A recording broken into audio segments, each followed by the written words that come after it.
The only people who don't want to disclose the truth are people with something to hide. Jack Cashill coming up, more on the magical life of Barack Obama. Obama's magical Kenyan mystery trip. And we have been, again, probably the only place that continues, well, in Denver, to pursue the true life story of the President of the United States, because I can guarantee you this much. What you believe is true is a lie. This, ladies and gentlemen, is truly, we've gone to talk to most favored people this morning, and throughout all of this, in the search for Barack Obama, this guy really is a league leader, Jack Cashill. And Jack is with us, and he's done even more work on now what's dubbed Obama's Magical Kenyan Mystery Trip.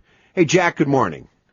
Hey, Peter, thanks for having me. This is like one of those little nuggets you stumble across and you say, Eureka. I have found it, right? That's Eureka. Yeah, right. I don't know, I guess it's worthwhile saying that I don't know who, well, I suspect progressives, politically correct Democrats, and all members of the media continued to believe that Barack Obama's Dreams of My Father, the book is true, his whole life story is true, Mommy and Daddy and everybody going to the airport when he's 2.5 to say goodbye, et cetera, et cetera, et cetera, et cetera.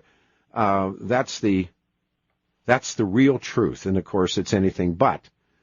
Having said right, yeah, go ahead, I'm sorry. And it's interesting because lacking, for instance, the resources of someone like a David Marinus, who I'm going to talk about in a second, who's a Pulitzer Prize-winning Washington Post editor who spent like 4 years writing Barack Obama, the Story, which came out in 2012. He has a full-time researcher, for instance, and a budget that I could only dream of. But what happens is with Marinus and other Obama biographers is they stumble across stuff, and then they open a door, they put it on the table, I'm mixing my metaphors here, and then they walk away.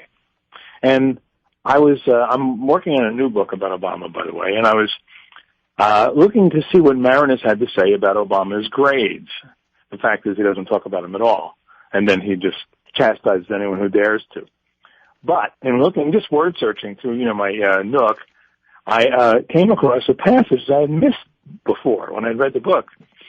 And in the passage, and this is very clear, there's no doubt about what happens. He's interviewing Henry Ferris, who is the editor of Times Books, the publisher that finally, it's a Random House division that finally published Dreams from My Father. The year is almost assuredly 1994, although it might be early 1995, based on the timeline. And Obama sends him the first 2/3 of the manuscript for Dreams from My Father. Obama's in Chicago, by the way, and Ferris is in New York, so the notion that Ferris knows who's writing this book is simply not even worth talking about. And then Obama tells him that the last third is to be about Kenya, which it is, but that he has to go back to Kenya to do some additional research. This is what Ferris tells Marinus. And then he goes presumably back to Kenya, does his research, and comes back with a complete manuscript. Then Marinus interviews Obama in the Oval Office, and Obama confirms what Ferris had told Marinus without any dates. There's no dates involved. So there's only two real possibilities here. One is that Obama took a trip in 1994 and 1995 to Kenya and told no one about it other than maybe his immediate circle. There's only 2 known trips of Obama to Kenya before he became senator. And the previous one was in 92, and the previous one before that was in 88.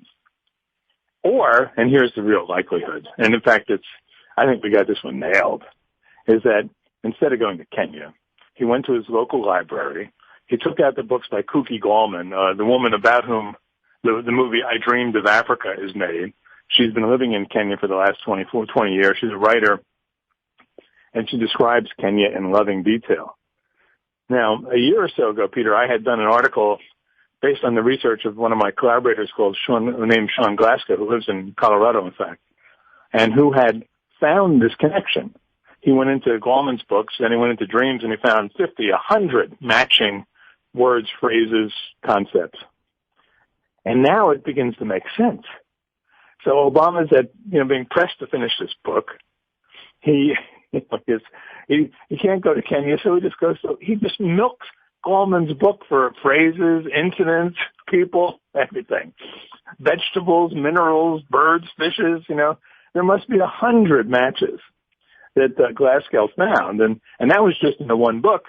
Not I Dreamed of Africa, but her other book, African Nights, which came out in 1994, the same year that Obama would have been doing this research. So I think we got him nailed on this. I'm sorry. I'm hoping that I'm going to try to funnel this back to Marinus and say, tell us, you start your research, do your job. Yeah, they won't. No. When I read this morning, I went, I loved it. I said, we got to get Jack on. You came on right away. And yet I will guarantee you, I won't guarantee anything anymore. But this is one worth a bet. You won't see it in the national press. You won't see it in the New York Times. You won't see it probably anywhere. Well, probably not. And yet, here's what's going to happen. Well, I did a piece today. It's in WND.com, and people can look at it. That's it's relatively short. Yeah. Tomorrow, I'm going to have a longer piece in American Thinker with all of the matching words. All the, the baobab, the bang, boma, samosa, gamba, lanya, tilapia, conga, shuka. Do you think Obama knows what these words mean? No. And elephants are seen fanning themselves. Birds trill, insects buzz, weaver birds nest, monkeys mesmerize. These are shared words from both books, Sure.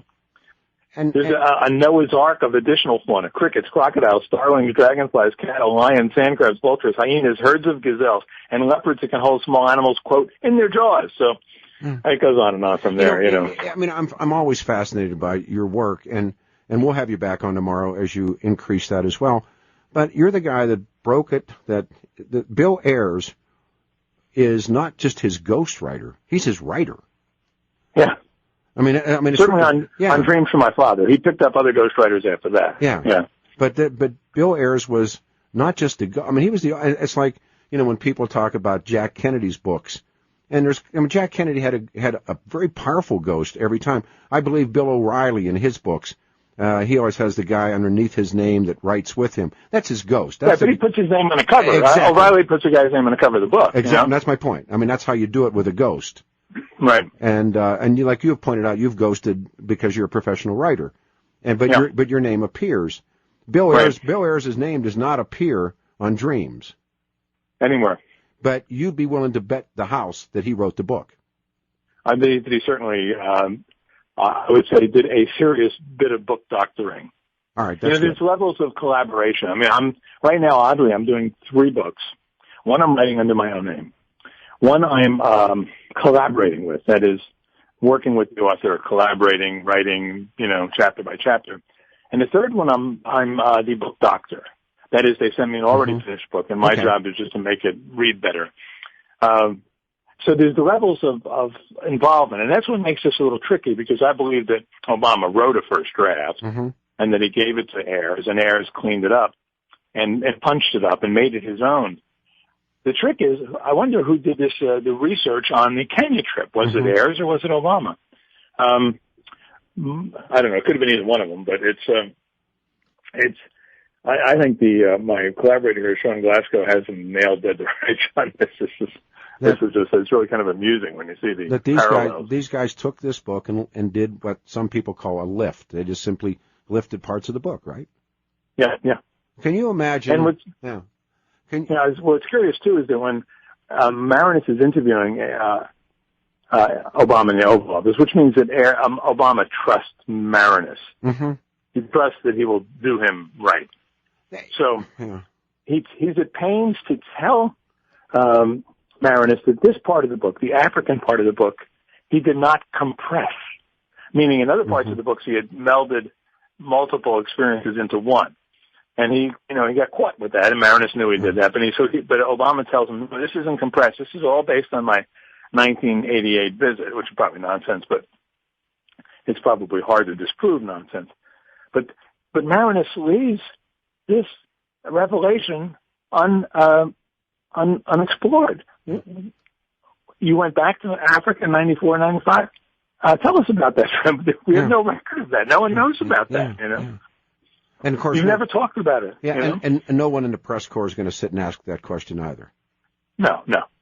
And that's, it is It's shocking, but it's what you'd expect. Yeah, but it's not. Yeah, there's some new, and we're going to talk to you again tomorrow as well. But we're going to talk to Joe Gilbert tomorrow. Have you seen this new breakthroughs on Stan Dunham, Stanley Ann, Obama's mother? Have you read his life story? I'm familiar with it. I'm not sure I've read the whole.